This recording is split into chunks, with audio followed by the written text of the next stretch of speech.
যখন আম্মু 2 মিনিটের কথা বলে মোবাইল নেয়। একবার 2 মিনিট, একেবারে 2 মিনিট। কি কথা কইবা? কোন যে বিড়ালটা মরতেছিল। খালি এটা কিন্তু কইবা। তাড়াতাড়ি করো। হ্যালো, আসসালামু আলাইকুম। আচ্ছা, হ্যাঁ ভাবি, আরে কাশেমের মায়ের কথা কইল না, শয়তান দিদি। এই কি করছিস? আপা আমরা হাঁস পালি, হাঁস। কি হাঁস জানি বুঝি না আবার। এই যখন আসে পানি খাবো। আমার মোবাইলে দিলাম না। হ্যাঁ বলে দিলাম না।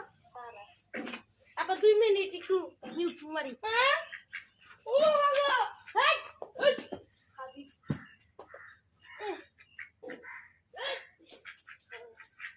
হ্যাঁ আপা, ঠিক আছে ঠিক আছে।